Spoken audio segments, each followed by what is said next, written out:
What's up, y'all? Welcome back to Dolphins Daily, your daily dose of Dolphins content with your boy Chris Kane. Let's talk about the Dolphins. Can't do a Dolphins show without talking about injuries, and we have a couple to talk about today. We're going to start with cornerback Storm Duck is now out for the year. He's out for the season. He has a knee injury, and I mean, this has been a whole litany of cornerbacks that have been out this year. Safeties, cornerbacks, just the whole secondary has just been decimated with injuries. It started with Cater and went all the way through now to Storm Duck, who started this year as a starting cornerback. And now both of our starting cornerbacks are out for the year. We are obviously thin at the position. We have other guys like Ethan Bonder's been injured and just Elijah. Like, we have a lot of people not playing or playing hurt, or I don't know what's going on. I have not seen this many injuries to one position group in a long time watching football. It almost feels like that was our worst position coming into the year, I would say. We thought, hey, the secondary is not good. No, we traded to get Minka Fitzpatrick in, which cool. But it was like, this is not a good secondary.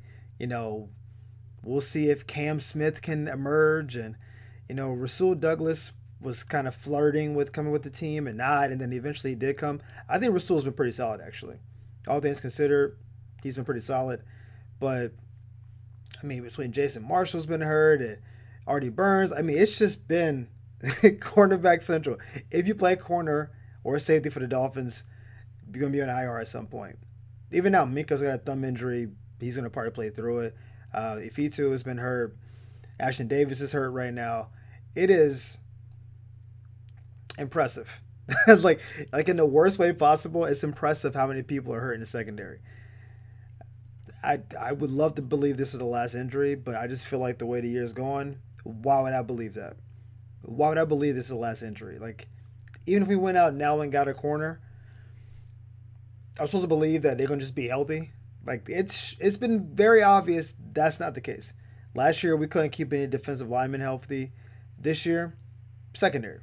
And shout out to Storm, man. He was, poised to really make a mark, maybe get a longer term contract. Just didn't work out. Hopefully he's back next year. We will see. But Storm is now out. Not out for the year, but maybe down for now is Bradley Chubb, who's been probably our most reliable pass rusher all year. Chubb has a shoulder and a foot injury, which I don't know what you do with that. He played limitedly in the Atlanta game. We also were winning by a lot, so I think we didn't need him as much, but he wasn't as effective as he normally is. This is a short week. We're playing Baltimore. I hope he plays this week. You got to get someone to rush who I'm believing to be Lamar Jackson. Huntley's mobile too. We had Huntley on the team last year, so shout out to Huntley. But I believe Lamar is going to play.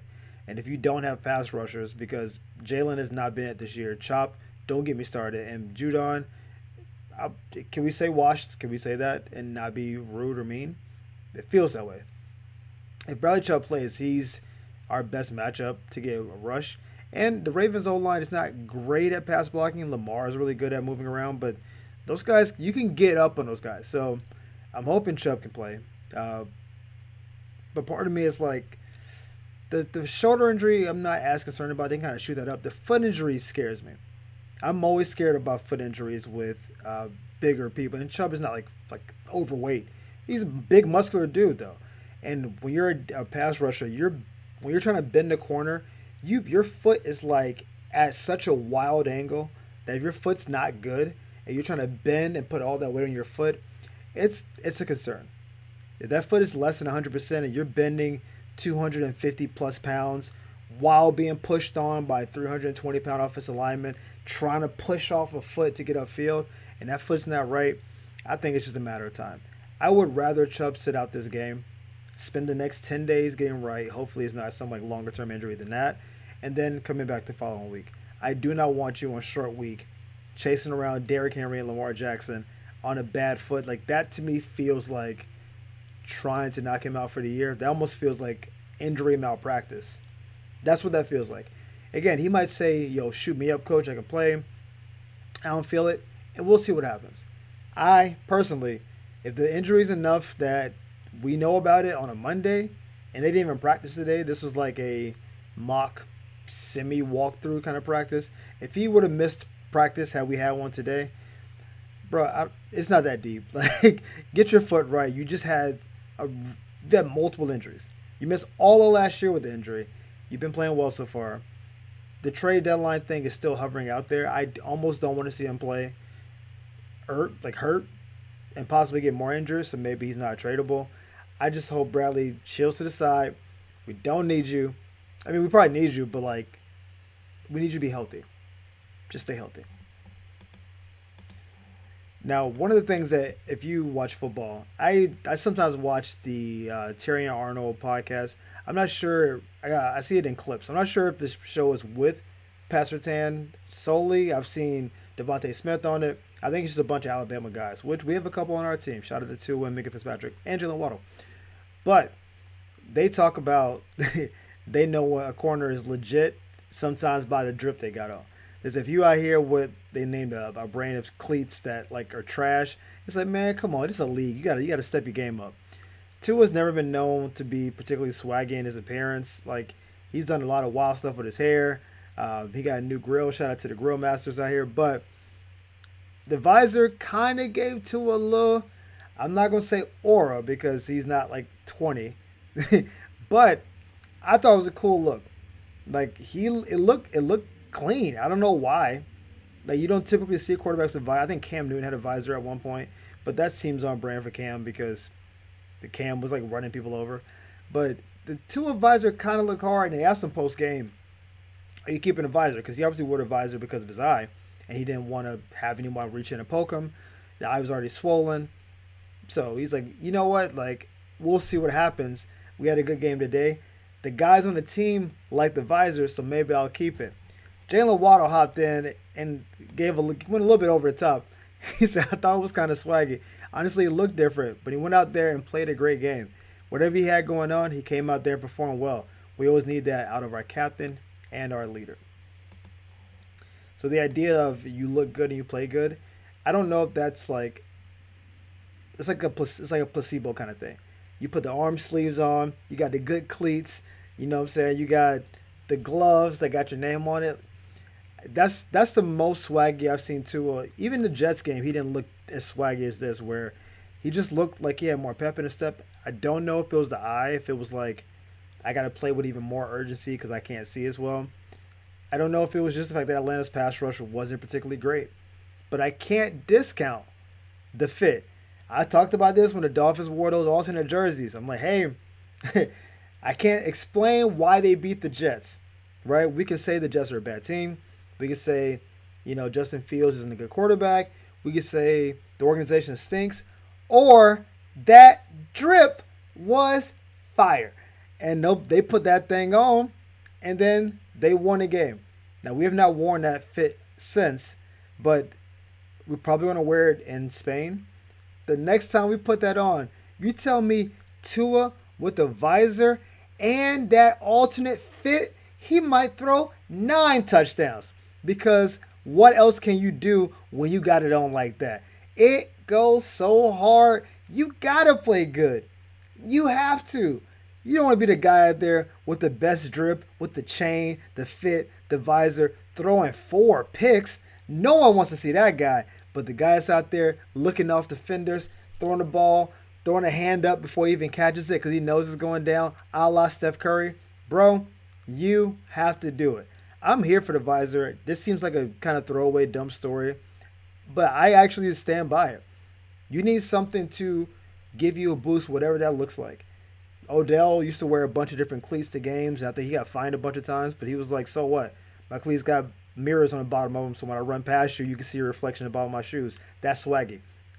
And then he would score a touchdown, and you would indeed see yourself on the bottom of his shoes. That's swag.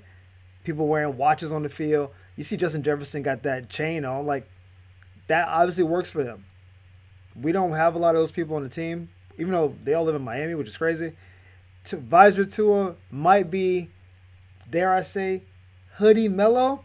I'm just saying, keep the visor on. I think it looks cool. Also, I don't know how his eye's peeling at the moment, so just for protectionary reasons, like, keep it on. But also, keep it on for the swag. So we're going to do our first prep of the Ravens game on Thursday. and we'll probably do one more show about this. This is a tough matchup for Miami, at least defensively. Assuming that Lamar plays, I think Lamar is arguably the hardest quarterback to game plan for. Mahomes, the scheme of the Chiefs is all over the place, and there's a lot of motion, and guys are doing a lot of stuff, and you got to get Mahomes down on the ground, of course. But this the speed element of Lamar, the just how long he holds the ball to make big plays happen. We've played Baltimore multiple times. We had Tua's biggest comeback in his career against Baltimore, and then we've gotten absolutely housed by Baltimore. It's gone both ways. I think if Baltimore plays their game, it's a really tough matchup. Derrick Henry is a behemoth. Keaton Mitchell is a great change of pace, and Lamar, I think, is the ultimate Swiss Army knife. If he does not play, that changes everything. I got no issues with Snoop. I think he's a good backup, and he's going to fill in admirably for Lamar if Lamar does not play. But if Lamar's not playing, I like this matchup. I think we can press their receivers. The Zay Flowers matchup is I'm a little scared of, but I don't know what happened to Mark Andrews. He's not as good as he used to be to me. DeAndre Hopkins has moments, but it's still not. That's not DeAndre Hopkins. That's like the remains of DeAndre Hopkins. If you can stop Derrick Henry at the line of scrimmage, that's the key to stopping Derrick Henry. You got to hit him before those legs get going. If he starts going downhill, he could take it 90. Like, he's still Derrick Henry. I know he's been like kind of up and down this year, but that's Derrick Henry. You got to. The run defense was fantastic against Bijan. It's the best they've been all year, and I gave him kudos yesterday. Derrick Henry is a different animal. Like, he's one bigger than all of our linebackers, but two, like, his speed is tricky. You got it. We haven't been great about getting penetration all year. We were better against Atlanta, but just in general, we don't get behind the line of scrimmage that often. And if those offense linemen for Baltimore get on top of you, and they create any gap, and he gets to go through that gap with a head of steam, Jordan Brooks has been very good. The rest of the linebacker core has been Our secondary has not been good at tackling. If Derrick Henry is running into the secondary, it's going to be a problem. We have 2 or 3 safeties out currently. We're down to our number 4 and I guess 3 corner, more or less. Those guys aren't, let me square up with Derrick Henry type people. And then the minute you're like, oh, Derrick Henry's going to kill us, keep in mind Lamar can also run. I hate this matchup for our defense. Now, on the flip side, Baltimore's pass rush has been bad all year. Those guys do not get to the passer. I'm not nearly as worried about Tua getting sacked in this game. I don't know what's going on. Kyle Van Noy has been very good, but he's also been in and out and injured. I don't think we have a big concern about can we block Baltimore from getting to Tua. And then even in secondary, I think Nick Wiggins is good. I think Marlon Humphrey is probably solid to good. He's not as good as he was. But you can throw in Baltimore. If Tua's protected and he can see the defense, then he can complete passes. Waddle against Nate Wiggins will be an interesting matchup. I think Nate plays better against speed of receivers, but I think Waddle is still better than he is at this point.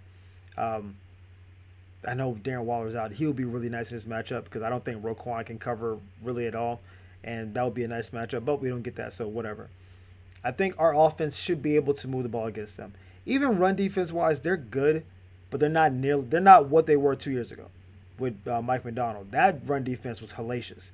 With Queen and Roquan side by side, would have been devastating.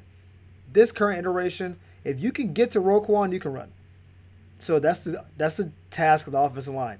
Get to Roquan on the second level. Their second linebacker, I believe, is a rookie, and he makes mistakes. Like, he's what gap am I in? And Achane is so fast that if you choose the wrong gate, the wrong gap by one step, he could be out of there. This is one of those games where Miami, I think, needs to play probably their best game to date because Baltimore scores a lot of points when Lamar's playing. They scored 30 this past weekend without him, but the first 2 games without him, they scored like 6. So I don't know if the last week was an anomaly or what have you.